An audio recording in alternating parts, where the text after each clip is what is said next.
Hey guys, welcome to my video. A little bit different from my normal anatomy videos, but I just wanted to make this for you because I've got a lot of medical students who follow me, and I work with a lot of medical students across the world. So I wanted to make this just to make you aware of the dangers of some of the Caribbean medical schools that are out there. I know a lot of you know about the problems that are out there with these scam schools. I want to bring your attention to one which I've recently, unfortunately, been involved with, one which is called Washington University School of Medicine or School of Health Sciences, based in Belize. This is an unaccredited medical school. I recently had the unfortunate time of having to work for these people. So I've recently worked for them, and I'll tell you about my story. So let me start off by introducing you to a few of the scammers, a few of the key players in this organization. So we've got the president of this school, which is a guy called Malik Sudar. I knew nothing about this guy. I'd never heard of him. Never worked with him before. I got approached by Washington University back in the beginning of May this year, asking if I would be willing to teach anatomy. I was interested in teaching anatomy, in doing some additional teaching around my current schedule. Um, I wasn't approached by this guy. I was actually approached by another individual who I'm going to talk about in just a moment, the vice president. What I found out after I left this job is that not only does this school have a long history of legal problems, they've been in and out of court, and in particular, Sudar himself has been sued, and I'm going to send you some links on the site so you can see kind of legal matters that they've been in. But also that they've attempted many, many times over the years to try and open medical schools, which have been unsuccessful, um, mainly just to do with the fact that they're not operating any kind of medical education, which I witnessed firsthand during my time working for them. So that's the first crook, and there's a lot more to come about him. I'll do some follow-up episodes about this. And this is the second one. So this is the vice president. This woman's called Peggy Allen, Miss Peggy Allen. She's the vice president. She's actually the person who contacted me. Okay, so she's like, I guess, the lead scammer, I guess. So she contacted me, asking, "Hey, Dr. Cobb, dear Dr. Cobb, would you be willing to come and teach for a semester or 6 months at our school, and helping us out?" Again, I should have done my homework. I should have checked her out. I should have checked the school out a little bit more. Same thing, if you go on the line online, you can see things dating all the way back to, right back to 2013. So, this is no new problem with this school. The only thing is that they've changed their name over and over and over again, and they're trying to do the same thing again. So how are they defrauding students? Well, I wasn't a student there. I was a professor there. Um, this is a copy of the contract that I got from these people. The first thing that's really concerning is if you look at the contract, it comes from something called AAST, American Academic Services and Technology Limited. You can Google this company, you can look it up. It's not a medical school, okay? It is a company which is obviously used for money movement purposes, which we'll discuss in another episode with the follow up on this.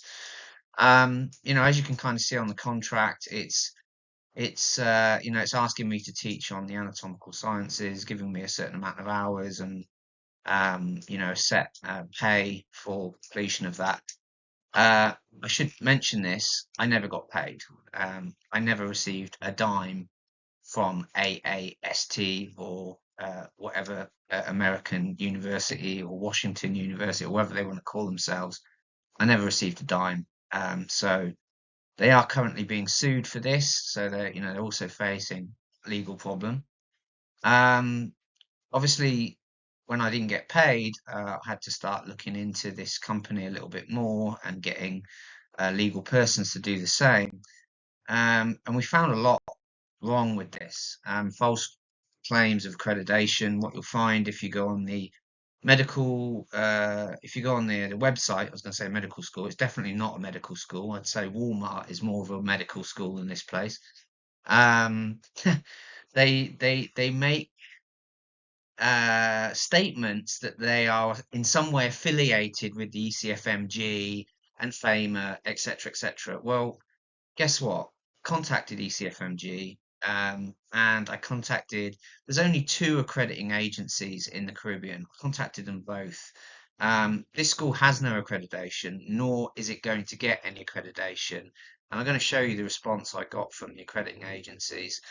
So any statements that they're making to you guys, if you're current students or maybe your students that are thinking about applying to this, is not true.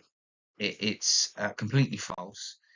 And as you can see, I got a letter from ECFMG.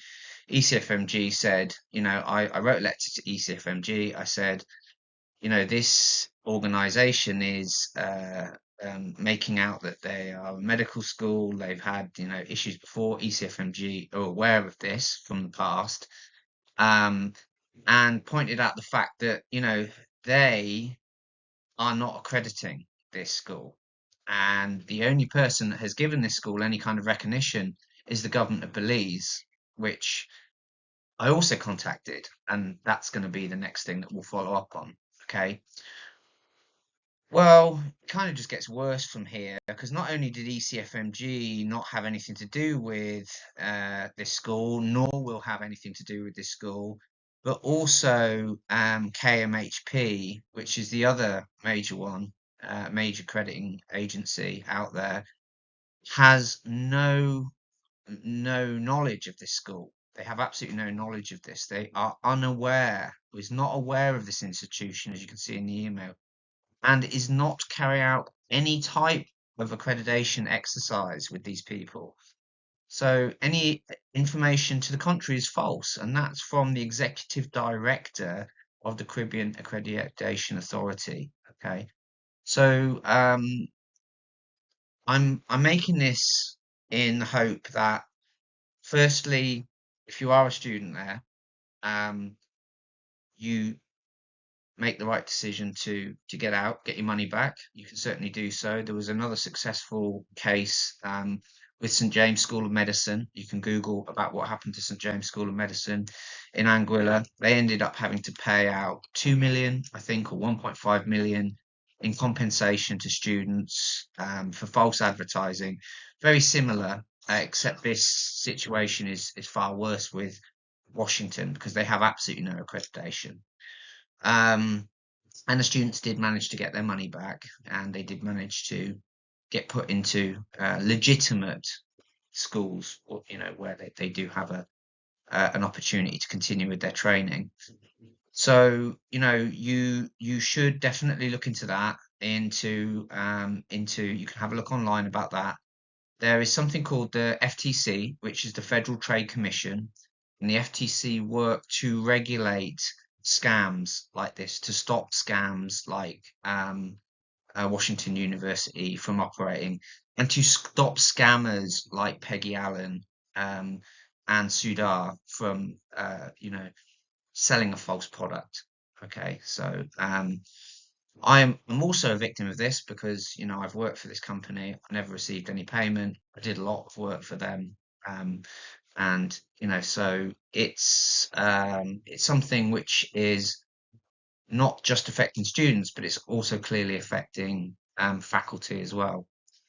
So please feel free to message me any details. I will send links on the other kind of legal problems they've been facing, and I will update you with updates about the school, and hopefully the school will, be shut down fairly shortly, and the regulatory authorities can take action against these people.